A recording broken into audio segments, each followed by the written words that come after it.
This is John Nugent. I'm Ron Peters. And I'm Sam Long. Welcome to the After Class Podcast. Because the best conversations happen after class. Thanks for joining us on another episode of the After Class Podcast. We're glad to have you along. It is April, and it is the conference season. There are lots of conferences and things going on in the month of April. It seems like every year. And some have been attended. Some are yet to be attended. We thought we'd give you an update on the things that have happened. The first one on deck is the Stone Campbell Journal Conference down in Johnson City, Tennessee. Not Johnson University, Tennessee. Yeah. My apologies. Exactly. Outside Knoxville. Two of our people here were able to go. John and I weren't due to other things, which we'll talk about momentarily. So tell us about it. Well, it's kind of weird because usually everybody goes together. This year we were dispersed, and so it was very odd. But Todd and I went down to that. It was a great conference. I thought it was one of the better ones that I've been to. Heard a number of good papers. The theme of it, I always want to say creation care, but that's not actually what the theme was. Do you remember what the actual theme was? Can you do better than I, or are we both stumped on that? I think the vocabulary included ecology. Okay, that was probably in it, but I can't remember precisely either. Yeah, but it was really looking at coming with a biblical view on ecology and the environment. Like I said, creation care is just a wonderful term to me, and it was tossed around a little bit while we're down there. And we heard some really good papers on that. I think that for the most part, we got a really good, nuanced view of how God views his creation, how God views the dirt and the plants and the animals, and how we should be interacting with that and honoring God by those commitments. So it was a fantastic conference. 18 of us went down, faculty and students. So it was a big group. We all stayed in one house. So it was a giant GLCC party. Yes. It really was. Friday nights, we usually go out to eat as a group, and we're just like, there's too many of us. We couldn't even figure it out. So we just got a bunch of pizzas and brought them back and played games and hung out. And it was fantastic. I don't know, Todd, do you want to add anything to that? Yeah, I guess maybe just I got to be starstruck sort of feeling. I have heard you guys talk about this on the podcast before. When you get to SBL and some major Bible scholars there, you get to interact with somebody that you go, I've read your stuff. Sandy Richter was one of the speakers in the main sessions. And so it was like, scoop my jaw up off the floor. Her scholarship is incredible. She does amazing work. It was really exciting to be able to go and hear her in person. Her in-person presence, her presentation skills are excellent. Yep. Right? Some scholars are very good in writing, and then you meet them and you go, nothing like that. Sandy Richter, really impressed. She blew the lid off the building. I mean, it was amazing, and really positive reaction from the group too, I think. Yeah, I took an archaeology class from her at Asbury, and that was great. And then if you've not read her Epic of Eden, you should probably you should order that next. It's a really good sort of description of how the Bible ties together. And we don't agree entirely, but there's a lot of great things in there. So she's fantastic, and I'm glad you guys got to see her. She didn't convince you to become a vegetarian, huh? She did not, but I'm not entirely convinced that was her goal. I think there was kind of those words were put in her mouth. No, she actually said it at one point. Did she? I yes, thought she did. It was somebody asking a question who was like, I know you want us all to be vegetarians, but... And she laughed. I did hear it come out of her mouth at one point, so it wasn't. I don't think it was just put into her mouth. I tuned that out. I just thought, you were so starstruck. Yes, exactly. That's it. Students raved about her too. When I asked, what was the highlight? They all said her. Yeah. I agree with that. Mm-hmm. Yep, fantastic presenter. Well, John and I weren't able to go. John, because he had responsibilities at the Michigan Christian Convention that we hosted here at Great Lakes last weekend. You want to tell us about that, John? Yeah, I did 3 workshops on priestly presence, the book we kind of walked through together on this podcast, but it was focused on priestly discipleship. What does discipleship today look like in light of the church's priestly calling? And so we kind of went in deep about what does it mean to be disciples in exile, or disciples of like radical, risky hospitality, or disciples of praise. So it kind of spun off of what we talked about the book, and it was well attended, and I'm told lots of people bought books, and that's always nice when that happens. That's the best part, right? Book sales went up. But I did miss the Stone Campbell conference. But what I did really enjoy about this is, there were 300 to 400 people there, and lots of alumni come back to campus, and I got to spend time with friends that I went to school with, and talk to a lot of the ministers and church leaders in the Michigan area, and so I enjoyed that aspect of it. I hope in the future they're not scheduled on the same weekend. So I agreed. Yeah. I also stuck around for the convention because my parents were coming up to it, so Just got to hang out with them a little bit, so it was nice.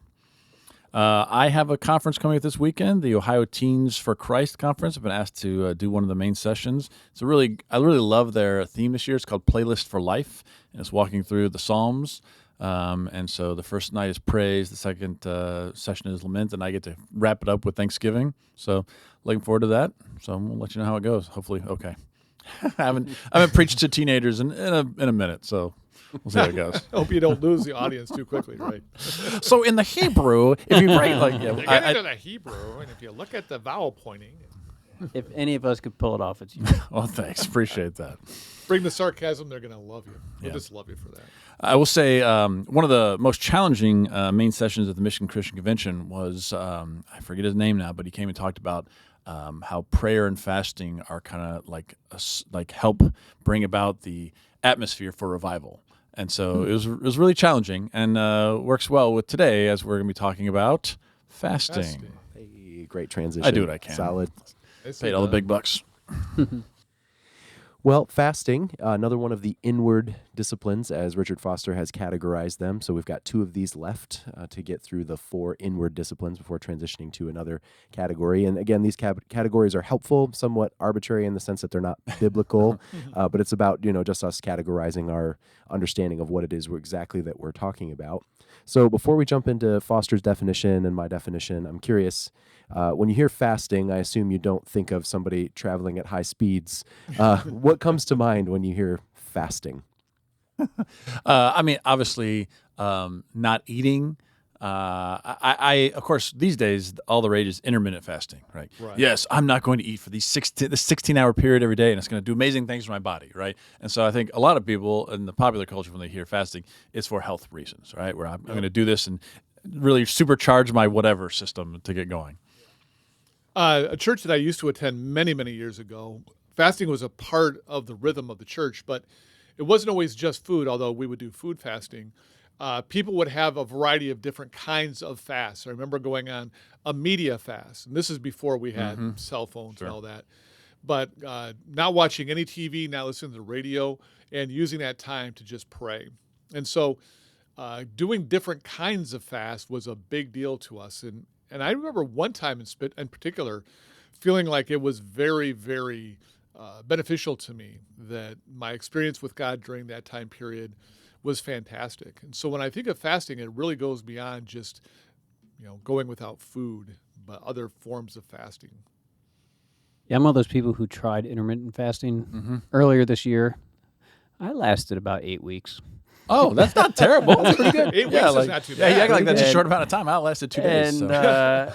yeah, I gave it the college try, and the needle did not move on the Yeah, scale. I know. And so I'm like, well, forget that.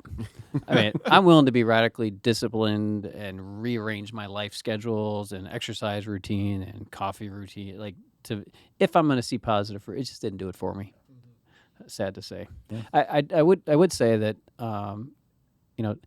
Todd kind of apologized to us because he doesn't have more verses in the study that we're going to talk about today. But we do a 6-part study of fasting in season 3. So if you want, the episode that's going to go through all the verses in in-depth theological, that's the one. But just a reminder, here we're not trying to do that. We're trying to think about fasting as a spiritual discipline, which is a distinct angle from the previous series. Yep. Yeah, and so one of the reasons I start class off, which again, by way of reminder, this is basically an adaptation of what we do in Christian faith. And so the way I start class off is by trying to get a gauge of where everybody's at with fasting. Because in Foster's chapter on fasting, he makes kind of a dated claim that nobody knows about fasting. Fasting's super weird. If you told people to fast, they'd be like, what are you talking about? But obviously, as Sam pointed out, that's very different now. Fasting is very much in the zeitgeist for health reasons. And so then our topic ends up being, is weight loss spiritual, is the name of the lecture as we get into our fasting conversation. So beginning with that is, I think, helpful also partially because Foster's definition zeroes in a particular area. He defines fasting as abstaining from food for spiritual purposes. Abstaining from food for spiritual purposes. So one of the questions that I ask in class for discussion, so we can answer this question or then riff on his definition based on what you already shared. How does Say abstaining... riff or rip?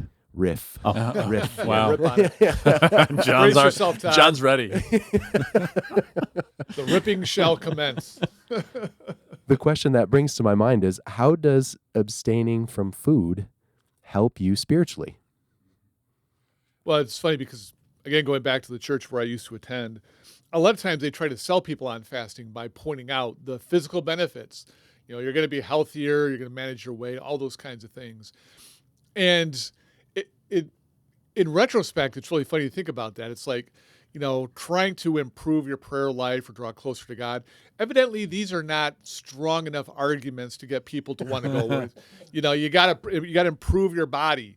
Oh, now I'm on board with it. Okay, I wasn't going to do it before, but if I can get all these weight benefits, now I'm in. And so I think that there are some people, that's who they are. The idea of drawing close to God isn't strong enough to get them to do something like that. And it's hard work. You know, saying no to food, it's not like it's an easy thing to do. Trying to convince people to do it is more of a challenge than maybe we realize. For me, I think the answer to the question of how does abstaining from food help you spiritually, I think in part has to do with the massive distance between the original context of fasting in the Bible and our context. So for them, food was not like abundant, right? They worked hard for their food. Mm-hmm. They didn't have a supermarket to go down to. And so for them to like not have food at all meant a serious thing. For us, we could go a long time without food and our bodies would still be eating on the fat, you know? Right. And so it's just, for them, I think it was just a big difference. And for us now we're talking about like, let's do it for health reasons. Well, that implies that we're unhealthy because we eat too much. Yeah. Right. And so, so for me, the spirituality part of it is it's going to be different, actually. Well, not entirely, but so for us, like we're going to talk about words like gluttony down the road, and like versus, entirely being dependent on God, right? And I think dependency will run on both sides, but for them, it was even more so. The original context, I mean. And it makes me think about the conference you and I were at, Todd, because I can't remember who brought it, but somebody was talking about overconsumption and what an American phenomenon that is. That we actually produce more food than we need because we overconsume or we just throw stuff out. Yeah. And that overconsumption idea is a real problem for Americans, not just Americans, but people in the West, where abundance is a way of life. And your point is spot on. Like at home, my wife and I have lots of food in the refrigerator and in the cupboards. You know, if we didn't go shopping, we'd be fine for a while. And so fasting forces you to think outside of that box. It's like, I'm not going to live a life of overindulgence, overconsumption. I am going to choose to live a very different lifestyle. And it forces us to think differently and then to experience it differently in our bodies. Yeah. The word I get hung up on is spiritual. Like, is Christian fasting different than the ascetic practice of denying yourself food or sex or other bodily pleasures for spiritual purposes, right? And I wonder, like, so there are, Far Eastern religious spiritual purposes for fasting that I think can creep into why Christians do it that aren't necessarily why people in Scripture are doing it. Right. I think there are some people in Scripture that are doing it that Paul critiques, like that criticizes, right? That the New Testament kind of takes issue with the way they're abstaining from the desires of food and the flesh, which would be different than what Christians are doing when they're fasting. So I wonder if Christian fasting, maybe spirituality isn't the right word, because there are spiritual purposes to abstain from food that are different from Christian purposes for abstaining from food, if that makes sense. It makes me think about what Paul says in 1 Corinthians 7, though, because he's writing, like you said, he's talking to people who are married couples who are saying maybe we shouldn't engage in sexual activity, like become celibate, even though we're married. And he's like, whoa, that's not a good idea. But he does make allowance. He's like taking a break in order to pray. Maybe you're going to be celibate as a married couple for the purpose of prayer, but it should be temporary and you should come back together. And so it makes me wonder, okay, Paul seems to be endorsing a brief period of celibacy for the purpose of prayer. It's almost like a fast from sexual relations within the context of marriage. It doesn't explain it. Why would you do that? What is it? And at least one possible definition is to say, we're going to take whether the time or the energy or whatever that we would have devoted to that, and we're going to say, we're going to focus on God. It's a kind of fasting for a spiritual purpose. It's an intensification of this, and I really like the language that Sam brought in of dependence. It's an intensification of our expression of our dependence upon God. Yeah. Because there's something very specific that we want to do business with God about, and we want God to do business with us about. Right. And prayer we talked about as an expression of dependence upon God, and fasting is just it's this more fully holistic, intensified version of entering into our dependent relation upon God, which it has positive content to it. Sure. And I feel like the ascetic, that's right, the asceticism, right? The ascetic practice is not so much an intense focusing on, but a detachment from that then puts you in a position of being detached from the physical so that you can rise spiritually to a higher plane of consciousness or union or connection with the divine, which, as far as I can tell, no one was trying to do in the Bible. Well, and I think in that situation, it's very similar to others as well, where there's something you need to pray about that's overwhelmingly important. It's like, God, we really need to come to you and have a conversation. We're bringing some need or some problem, or just there's something that's really important. And it's distracting us from what we would consider normal daily life. And so whether you're fasting from food or from the media or from sex, if you're a married person, leaving out the whole question of unmarried people and what they do, that this idea They is... should abstain as well. I totally agree with that, 100%. What we're saying is the normal activities we would be engaged in have to fade into the background because we're so overwhelmed by the need of this situation. And I think that also ties into what Paul's saying. He's like, yeah, there are going to be times when your prayer life is going to be characterized by those kinds of concerns. Great, fast. But don't let it become a lifestyle. And it's like you said, it's not like you have to live a permanently ascetic life in order to draw close to God. No, it's God created good things for our enjoyment. And so it's only a temporary situation. Well, this may be a good opportunity to jump in with what I'm proposing as a definition, maybe an alternate definition. And in a rare turn, this is maybe less simple than Foster's. I don't know that I've made the issue more simple, but maybe more specific, because my definition for fasting is rejecting a craving to communicate something with God. And now part of what's contained in here, in order to prevent the definition from getting too wordy, communicating something to God requires that we're communicating that to ourselves as well. And so part of what my definition is trying to do, this can be an area for discussion. I'd be curious to hear what you all think about this. If prayer is a wide umbrella that covers many practices, I would put fasting in all its forms under that umbrella. That's part of the claim that I make in class, that even because my definition for prayer, if you recall, is communication with God, I think that fasting as a Christian is communication with God in some specific ways that John's already alluded to and some ways that we'll discuss, but that you can't be fasting without praying, but that you can pray and have what you're doing not be fasting. So discuss. I got stuck in the word craving, which is the third word, only because when I think about, yes, how to word it. So there are certain things, like you open up beyond food, which I'm for. There are other things that I think get in the way for us interacting with God. They're distractions, all the rest. And so I'm for that. But I don't know that food doesn't seem to be necessarily a craving. It is in America, but like going back to what you said before, is it a craving to like have one meal a day? Yes, but also a necessity. And so I don't know, I can't think of a better word, but that for me, it's just kind of like, that's a word that's kind of, I see what you're saying, and typically craving for me implies more than a necessity. It's on top of that. Well, just to jump back in briefly, part of what this definition is meant to address is something that you brought up right in the beginning. The circumstances of our spiritual life as contemporary Americans with an overabundance of food are, I think, fundamentally different than the ancient circumstances.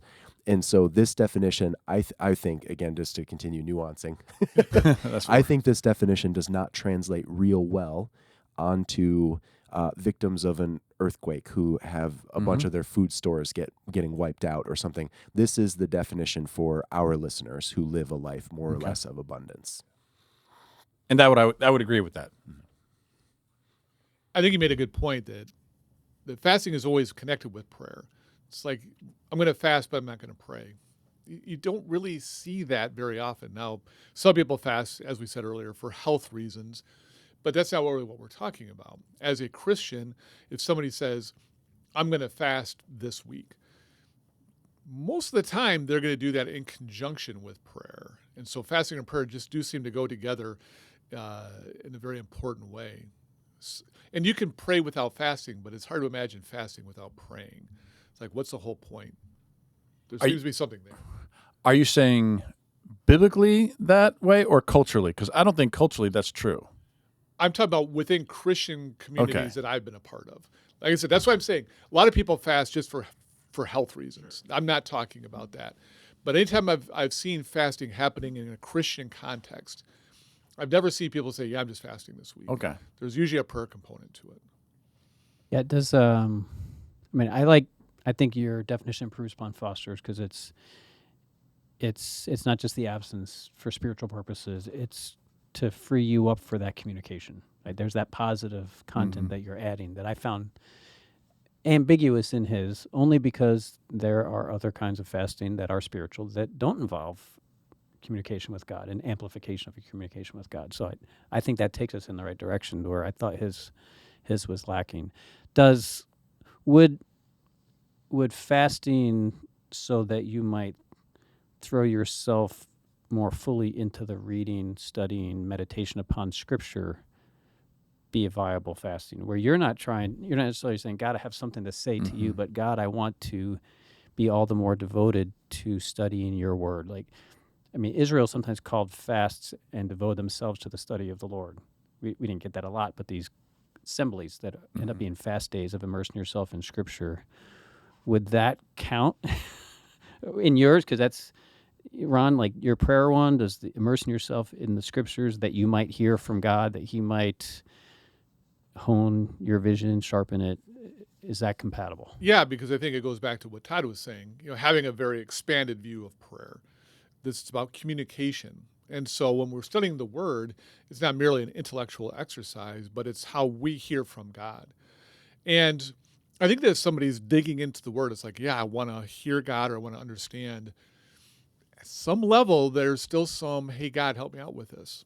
Guide me by your work of your Spirit, give me intellectual insight. So, yeah, I think it fits within that. Yeah, I would affirm what Ron said. I think that in the example that you described, that specific example is a fairly clear case of trying to communicate something to God about your seriousness about the study, and also communicate something to God about what you're hoping to receive from the study. Fasting creates urgency. That's not something we've talked about yet, so I'll sort of add that layer in.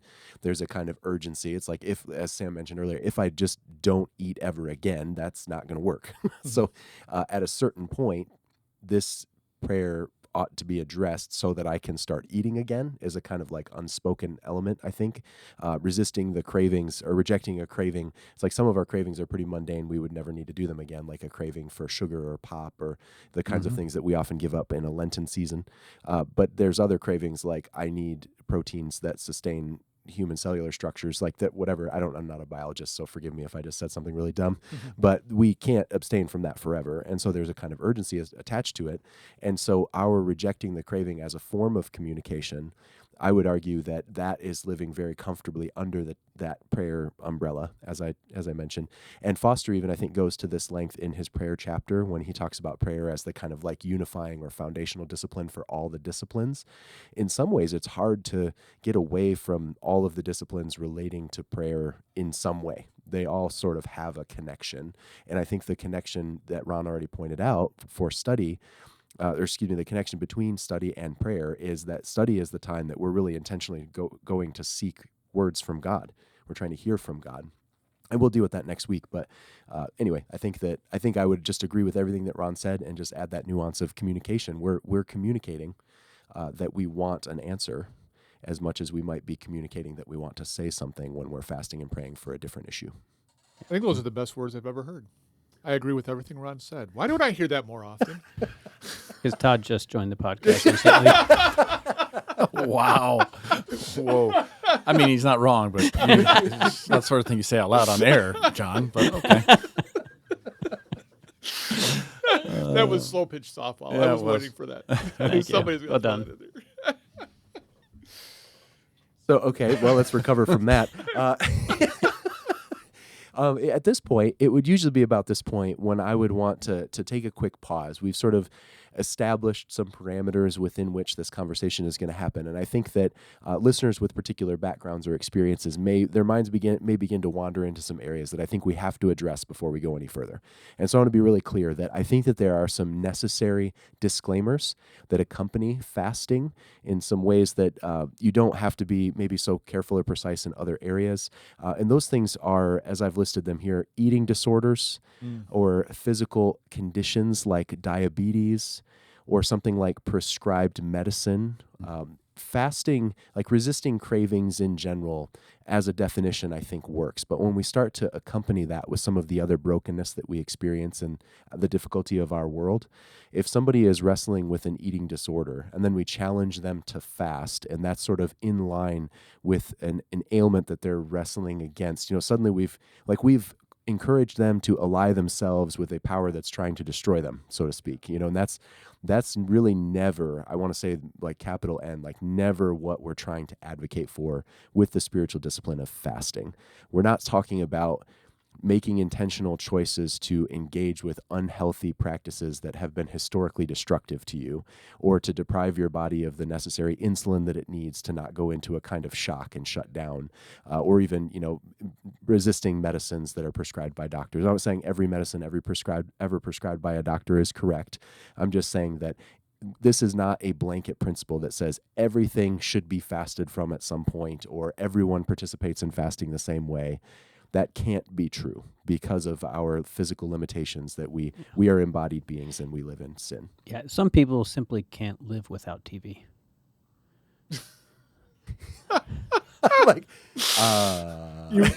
Your expression there was so serious for a split second. I'm like, what did he just say? Deeply sincere. Yes. You're speaking to my wife right now because she's diabetic, and like for her, it's not one of the practices that she can engage. Right, because of health reasons. It would do to her something radically different than it would do to me. But I don't know about you. But so you're saying like those people, feel free to adapt. Yeah, it's a kind of, the disclaimer is don't hear what we're not saying.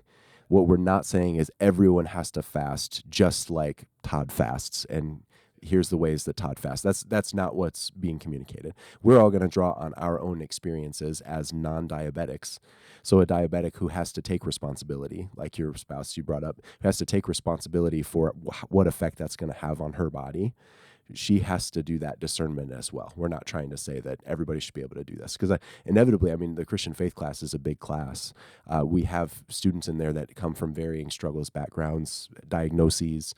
It's really, really important, especially when we're speaking generically to a broad audience like the After Class podcast has.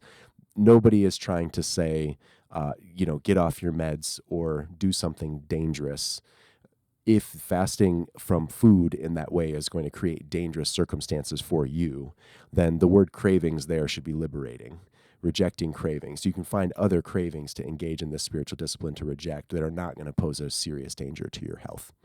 Do you have practical suggestions for someone who does have a pretty strict diet for medicinal reasons? Now that I understand the joke you were making earlier, TV. Oh. I was horrified when you said that at first. For a split second, I know. I'm I'm looking so over there sincere. like, I know, there was no smile. He's been around me too long. Rubbing off on him. Yeah, the practical suggestion is to zero in on the cravings. What sorts of cravings am I experiencing with regularity? And how could rejecting those cravings that I experience with regularity be transferred into a regular communication to God? Maybe it's urgency, or maybe it's, as Ron brought up, a practical suggestion earlier that we haven't readdressed yet. The time that I would spend watching TV, I instead spend on something else. It becomes kind of a substitution practice. If if TV is the thing and I shut the TV off and I spend all the time I would have spent watching TV instead directly addressing God in prayer, I'm now praying and fasting. By virtue of rejecting that craving, changing my routine or rhythm. This is the practicality of fasting that I really hope to emphasize. Not, as Foster says, just kind of like it's food and it's a spiritual thing. I'm like, no, I think it's bigger than that, and I think it's accessible to people who don't have the same opportunity to reject food that I do. So one option is to do something besides food. Another option be like, what we're doing when we fast as people who don't have diabetes is reducing our intake to something we can live with that costs us, right? Could the same principle be applied to a diabetic? Like, there's what diabetics need to stay balanced, right? So they can live. And then there's what diabetics might eat above and beyond that they might abstain from, so that they're still feeling what we're feeling without going to places that our fasting won't take us. Yes, I think directly the answer to that question is yes. And you remind me of an old friend I had several moves ago in another state, actually, who was a diabetic. And he used to joke that he was addicted to sugar-free gum. And so let's say your mouth is filled with this minty flavor on a regular basis, such that when you realize, it's been a while since I've had gum, you put minty gum in your mouth, and your olfactory senses are overwhelmed by that sensation of mintiness. In the craving to have that, and then not having it, you are experiencing the same sort of withdrawal, in kind of the scare quotes, lowercase w withdrawal, that everyone else would experience when they are abstaining from food as well. There may be not the hunger pangs or the sort of sensations that you have in your gut as it's saying, I'm hungry, I want food, but you are missing an actual embodied sensation. There's a sensation that you would normally get by chewing that gum that you now don't. Yeah. It makes me think, if I was going to fast from one thing that would fit that category, it'd probably be coffee. Like, I just have coffee all the time. It's one of my favorite things. I'm talking to the audience, not you, Sam. Okay. I may be looking at you, but I'm not talking to you. But no, I mean, I've got my cappuccino right here in front of me. That's a daily thing for me, and it makes me think of that. I don't need it. I love it. I enjoy it. If I were to give this up, man, I would know. I'd know big time. And so We'd all know. Stay away from Ron. Don't go in his office. He's not in a good place right now. So yeah, it just makes me think of those things in our lives that we love, but if they weren't there, we would really know it. I think our audience, people listening, can go, what is it in my life that it's that one thing that if it wasn't there, I would really know it's not there. And I think this is part of our communication. As my definition includes this communication with God, what we're trying to say is the seriousness with which Ron's rhythms and life and routines incorporate coffee. By choosing to remove that component, you are saying to God, jokingly, sort of, the most important thing in Ron's life is coffee, but not right now. We've got something that we need to discuss or consider together. I've got an urgent matter that I want to bring to your attention, and it's not even that coffee is bad. It's just that the prominent place that it holds in Ron's routines and rhythms, it says something to say, I'm not going to partake in that because this matter is so important. And what you say there, for me, is why I love Lent so much. I know a lot of Protestants don't participate, but for me, it's saying, there's a thing in my life that I really enjoy. It's a blessing from God. It's a wonderful thing. But for this time, I'm going to dedicate it and give it back to God, right? To remind myself of Jesus gave up a little bit for me back in the day. And, things like that. So, a lot of people view Lent as, give up something bad. No, you give up something you love. And, I preach a sermon about that. And for me, if I were serious about Lent, I would give up March Madness. I'm not, so I never do. But, really, that would be it for me, right, for the Lenten season, because it always falls during that time period. And so that's why, but you're saying, God, like this is a way for me to show you my dedication as well. And so it's like this sort of reciprocal thing that I love that concept of it. Yeah, so I'm thinking about fasting in the Bible, and there's the demons that the disciples couldn't cast out, right? And Jesus says this kind only comes out by prayer and fasting. And there's the fasting of the Ninevites when they hear that their city's going to be destroyed in 40 days, which is kind of like get God to change his mind about the disaster he planned to bring. How those don't seem to be spiritual discipline contexts, right? What is it about fasting that makes it a spiritual discipline and not a kind of an interruption for an urgent communication with God? Yeah, as we're engaging it in practice for us, you mean? Just to make sure I'm understanding your question. Okay, because I'm looking at my notes and I'm thinking, ooh, this would be a great transition to something that we're going to transition to, which is 3 suggestions for the reasons why you might fast. If your city is not about to be destroyed, you're just trying to decide, right? What practice could I engage in order to draw closer to God or to, experience my spiritual life in a different way? One of the reasons for fasting that we've addressed already is habitual overconsumption. And the example that I use that is generally pretty relatable is that experience you have of going, I'm sitting in the other room, I've kind of got nothing going on, so I just absent-mindedly get up, wander into the kitchen, pop the fridge open, wander over to the pantry and look in the pantry, and then I wind up with a bag of chips in my hands. I sit down and I start munching on them. And I've not really made a lot of conscious choices throughout that process. I have just wound up snacking. Or you go through that whole process and the fridge is full of food, the pantry's full of food, but nothing particularly sounds good. So you just go sit back down and don't eat anything. Like this is you not being in the driver's seat. When we have our life oriented around even just the possibility, I'm bored, so I'm going to fill my time with eating. That's a pretty new phenomenon in the human experience. Yep. And it's one that I think is pretty relatable to many of us. So this habitual overconsumption problem, fasting in a way is a way to address that directly. To just say, you know what? I'm going to notice each time I have that craving. And instead, I'm going to give that, rather than standing up and going and getting the chips or whatever, I'm going to give that time, or I'm going to give that craving over in prayer to God. Maybe it's a specific thing, or I hear a lot of people use this as opportunities to memorize scripture. I've got a note card in my pocket. I feel like eating chips. Pop the note card out of my pocket. Instead of eating chips, I'm going to memorize Psalm 1. And this is an example that my dad has used. So, hey, Dad, if you're listening, which you have listened to a couple, so here's your shout out. But this is a way of combating habitual overconsumption. I think So anyway, I'll pause my comments there. But I was just gonna say, I think you're hitting home for me because it's not a daily thing, but I think about sometimes in the evening, I have done that very thing. Just chilling out. I'm trying to relax, trying to get into that sleep mode. How about some white cheddar popcorn? Not that it really does anything for my body. It doesn't provide any key nutrients or anything like that. But sounds good. I think I'll munch on that. I think that's a great example. I think so many people listening right now go, yeah, that just hit close to home. Yeah, as you were saying that, I walk into the kitchen, I open the door, I look around. You're like describing me.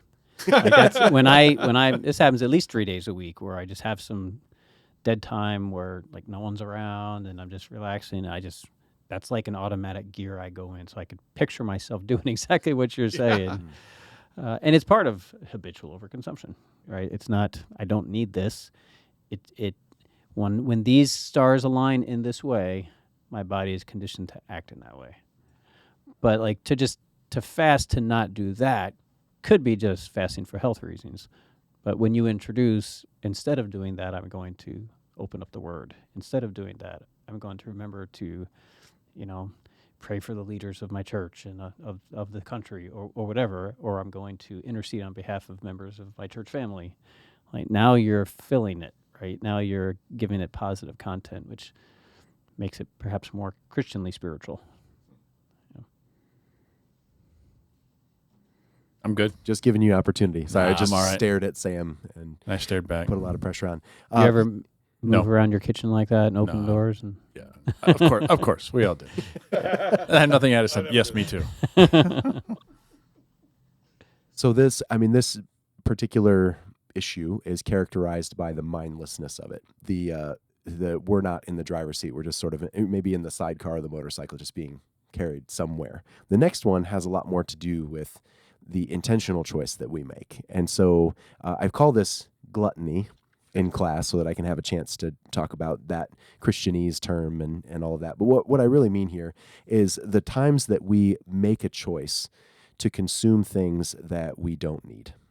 That is the second plate of food, or like in my case, like Ron was confessional about coffee. I have a much worse vice in the form of Mountain Dew, which I drink a lot of sugar water throughout my week and my time. And there is zero redemptive benefit to that other than caffeine, which you could argue maybe isn't good either. I should probably just get more sleep, but sometimes circumstances, I make intentional choices to drink a liquid that I don't need. I make intentional choices to get second plates of food in our cafeteria because we have a buffet style. Once you've paid the fee to get access to our food, you can have as much as you want.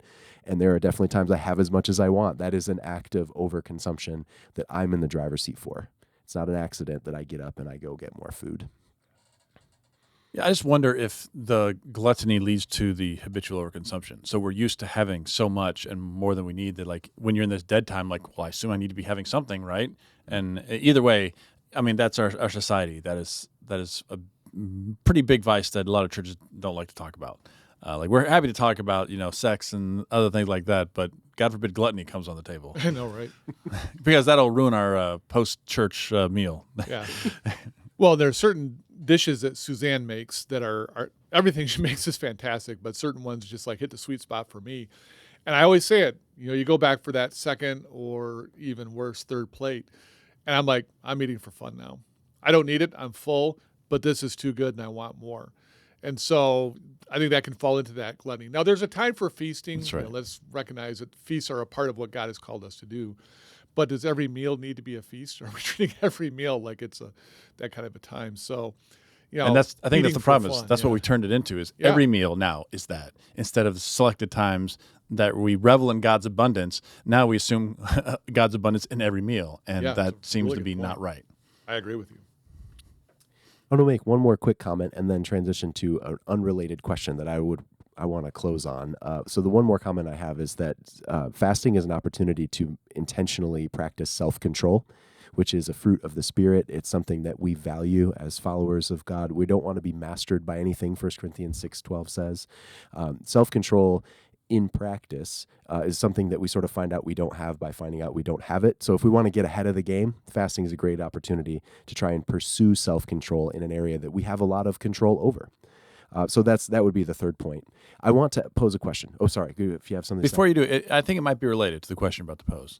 I think one of the biggest reasons for fasting in the Old Testament is as a symbol of mourning. And when you're asked the question of how is it a discipline, for me, the discipline in that particular case is this is how we deal with these terrible situations. And I don't think we talk about that enough. That we don't have good mechanisms to respond to tragedy except for sitting and crying. But like they would fast and they would deny themselves, and there's a lot going on behind that.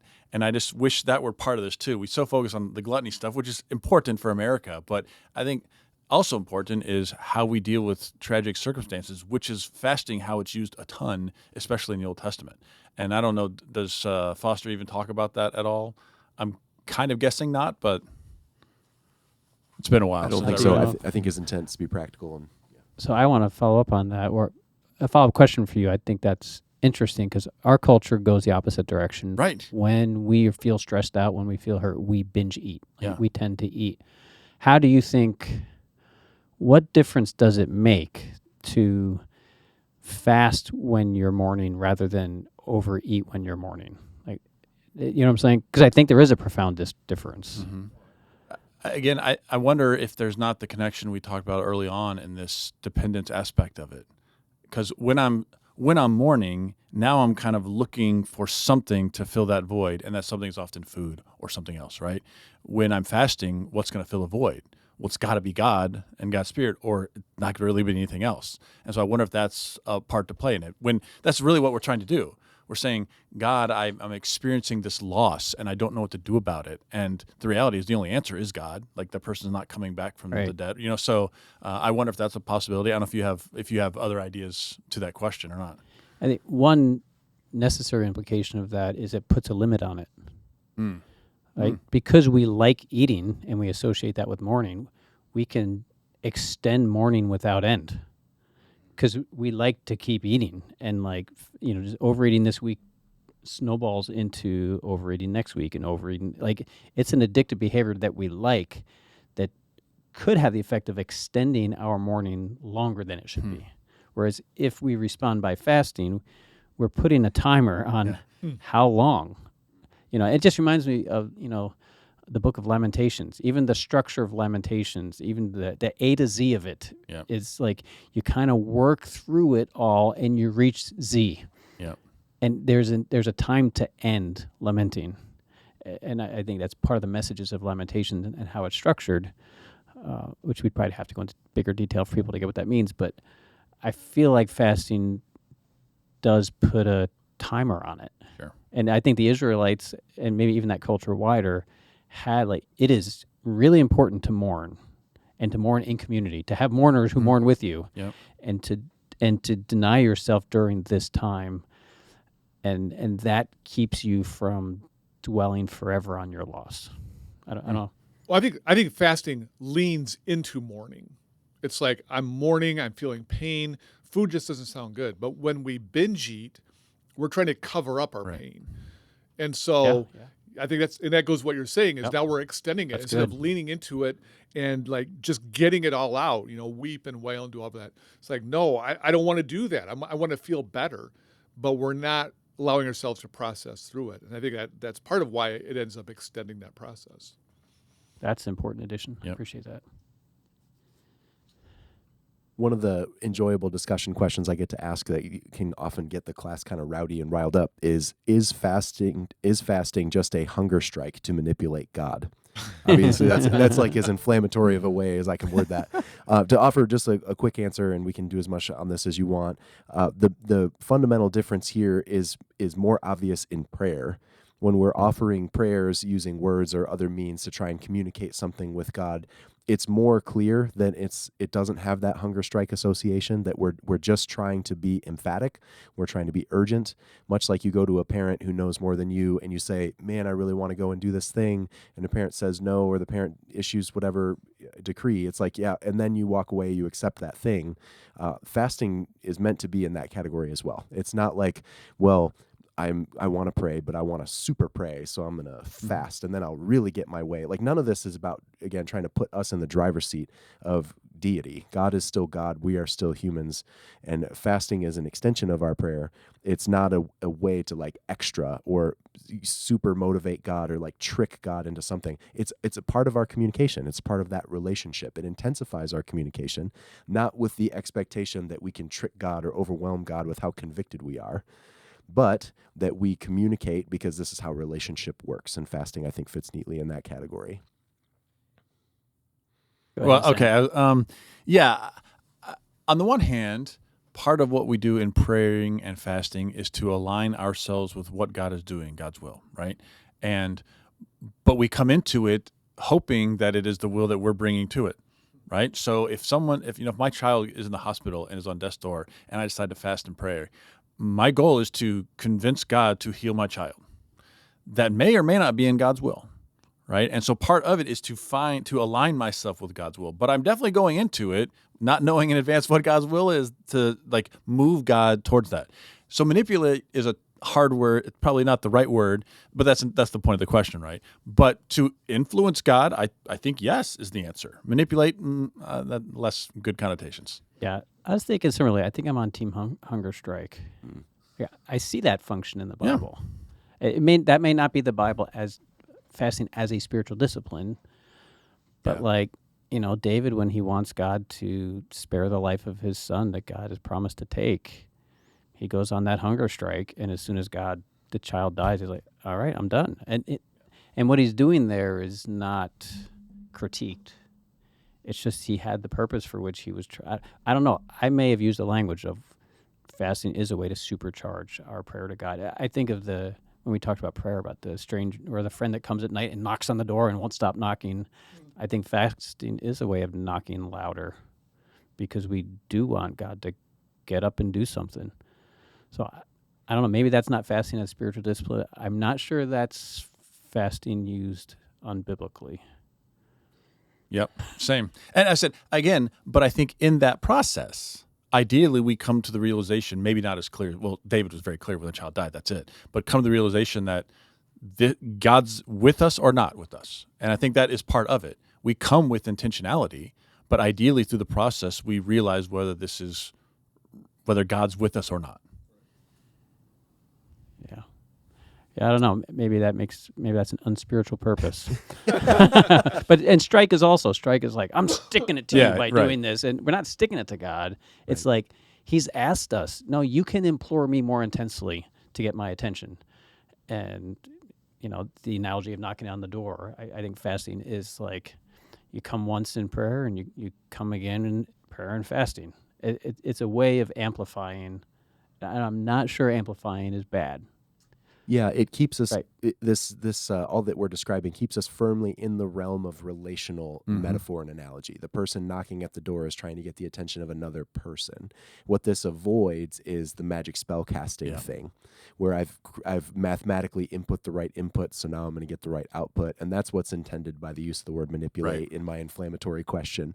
This is great. This is how the discussion would often go in class, and I would say, I agree. I do. I agree with these conclusions, and I think that emphasis is part of what fasting is doing. I use the word emphasis instead of intensify because, again, I want to avoid magic. That's not what it is. It's not magic. This is a spiritual discipline that we have a privilege to be able to offer because God has invited us to communicate in this way, and it's all in the context of relationship, and none of it has a magic wand in my hand. Question for you. Yes. I know we're out. How do you locate Jesus's prayer? His fasting after his baptism, where does that fall into the conversation? I think it's an expression of a few things that we probably don't all have time for them all. For one, the human capacity to go without things that we think we need is greater than we think that it is. I'm not sure that Jesus surviving for that amount of time was necessarily his divinity, to make some arbitrary distinction between his divine and human self. Humans can go without an awful lot more than we think we can go without. So I think his example provides us an example of that. We'd be remiss not to point out the parallels between 40 days and 40 years. I think there's some thematic sort of prophetic fulfillment things that are going on that are important to Jesus' ministry in the beginning. But also this is an example of Jesus taking his ministry that seriously, that he's willing to use fasting for emphasis, to kind of double down on that word, to go out into the wilderness as led by the Spirit and engage in this personal spiritual discipline, which he is alone for, and use that as a way of communicating something to God. And then ultimately, something about that praying and fasting prepares him to be able to succeed against the temptations of the evil one when he shows up. And so I don't know exactly what your question is looking for, but I would want to just kind of speak generally like that. Yeah, no, I wasn't really looking for anything. But as you were unpacking it, it does seem like, and this builds on kind of what Sam was saying, that one of the things that's happening in the wilderness is Jesus is calibrating his will with God's will. And and that's what his testing is all about, right? From the devil in the wilderness, is it's going to be Jesus' way or the devil's way, or is it going to be God's way? And it kind of in the Garden of Gethsemane is kind of a parallel. Is it God? Like, you bring something to the table that you're submitting to God, because you want to align with his will, but you also want him to take seriously your will and bring them together so that you leave on the same page. Right.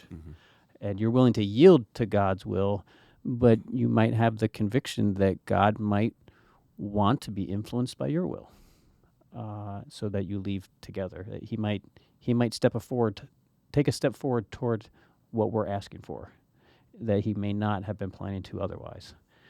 Which gets into a different series we did, but yep, yeah. Well, we're at time/overtime, but I think it was a good discussion. Hope you guys enjoyed as well. Until next time, thanks for joining us. Another episode of the After Class podcast. After Class because the best conversations happen after Class. My bad.